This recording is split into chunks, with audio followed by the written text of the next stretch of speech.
Moving on to relapse myeloma, the Cheesecake Factory menu with too many options to pick from.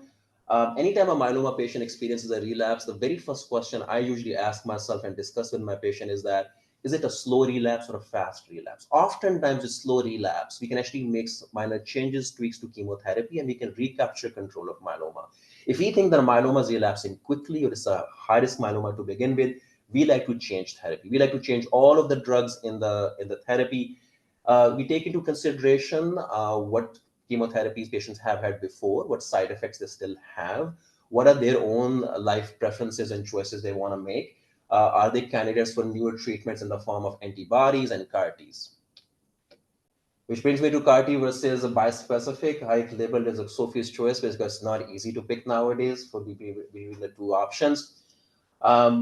Little bit about CAR T cell therapy, and just to put some background into it, patients who have had at least 3 different treatments, including treatments in the form of daratumumab and isatuximab that you may have seen, Revlimid, carfilzomib, when they relapse after heavy treatment, their outcomes remain poor with regular run-of-the-mill chemotherapy. We like to consider them strongly for cellular immunotherapy, where you can use drug antibodies and CAR T to harness the ability of the immune system to overcome the cancer. And those patients actually tend to do well in a study that we did on a large number of patients. CAR T cell therapy is a form of gene therapy. It's a therapy where we remove your white blood cells from your blood, take them into a lab, introduce a gene into them that makes that beat up, exhausted white blood cell into a super powerful white blood cell that has the ability to actually go back into your body and find cancer where it's hiding and kill it instantly. I like to call it a chimera, which has the head of a lion and a tail of a serpent, and has a unique ability to put myeloma in a deep, long remission. The process is not simple. It requires many multiple steps, and it can easily take 8 weeks or 2 months after collecting your CAR T before we can give them back into your bloodstream. So it's very important to actually discuss it with your doctor, see a myeloma or CAR T specialist. Some of the important steps include meeting a physician, first of all, getting authorization from insurance, setting up a date to collect your CAR T from your veins.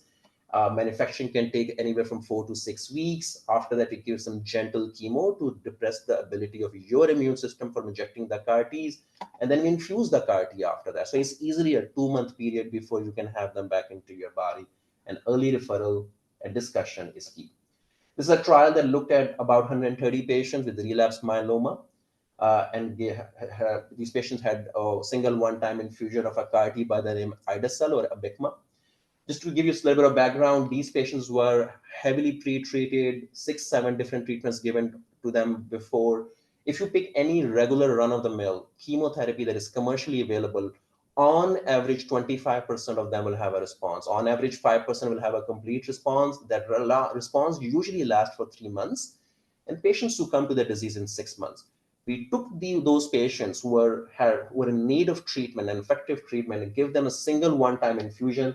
80% responded, 40% went into complete response, and it lasted for nearly a year after a single one-time infusion and no need for maintenance chemotherapy. That is how effective CAR T was. We looked at patients in the real world who may not have been very fit, who had medical comorbidities, who had physical debility, and we realized that CAR T works as well in those patients who may not be fit according to the trial criteria and do not experience any excessive toxicities either. This was another CAR T product known as cilta-cel. We call it CARVYKTI. It was again studied in patients who were heavily pretreated, did not have good options, and earth-shaking, groundbreaking responses of 98% with 80% complete response. And on average, after a one-time infusion, the patients went on to in remission for 3 years. Remember, these patients had 6 months to live. They got a single time infusion, and a majority of them went on to stay in remission for 3 years. They lived beyond 5, 6, 7 years. So that is why we believe CAR T has really revolutionized the landscape of myeloma treatment. Some of my patients ask me whether I should go with ide-cel or cilta-cel. We call it Abicma and CARVYKTI, and I give them a very simple answer. If ide-cel is Yahoo, cilta-cel is Google. I think the title speaks for itself. This was a paper that we wrote comparing the two products. But anytime I have a patient who is elderly, who's frail, who I think is beginning to notice some degree of memory issues, I would like to consider option of ide-cel for those patients because of some of the toxicities we have seen with cilta-cel. CAR-T was approved for 4 prior lines of therapy 3 years ago. This year, it got approved in second-line therapy. Dr. Rajiv is actually doing a trial right now where we are looking at CAR-T as a first-line treatment. So I do think that it will creep all the way up in the front-line treatments for myeloma patients. Moving on to bispecific antibodies, these again utilize or harness the ability of the immune system, redirect it towards the cancer and kill it with the cancer. In this particular busy slide, we are showing you 4 different bispecific antibodies that have been studied in trial for myeloma patients with heavily pretreated disease. On average, 70% will have a response. Nearly half of these responses are complete responses, and on average, these responses can last anywhere between 1 to 2 years. Having said that, they do require ongoing treatment, weekly or every other week treatment. They do entail the risk of infections. They need antimicrobials, IVIGs, and inconvenience as well as you have to go to a cancer center frequently. But on the contrary, other hand, CAR-T is one and done treatment that does not require ongoing treatment or put you at high risk of infections like the way antibodies do. So take home messages here.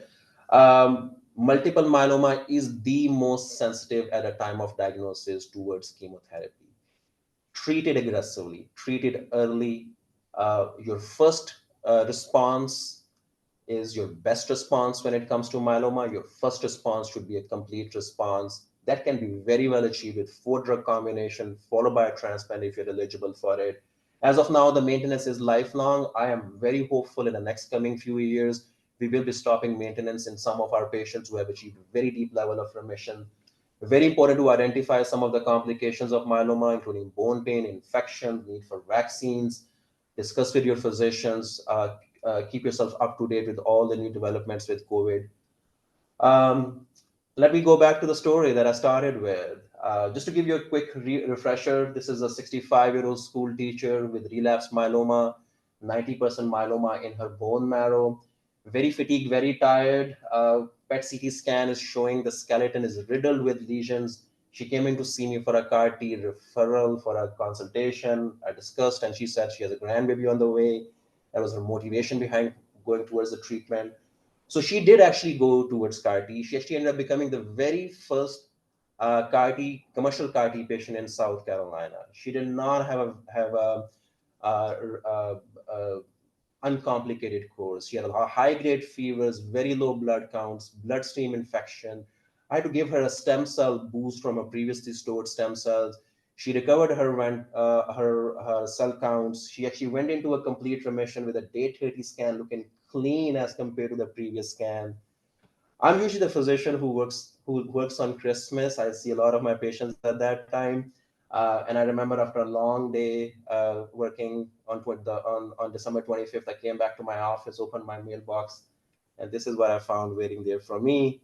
She had a newborn, and she was able to hold them in her arms. She went on to live her life with myeloma and eventually succumbed to it, but she was glad that she was able to make it to that memory of her grandchild.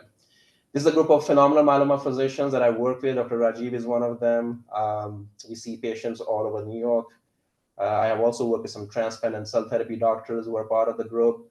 I'm very grateful to all the people that I have collaborated with for research all over the years, all over US. And with that, I'll come to the end of my presentation. I'm sure we'll have some questions from the audience as well. Thank you.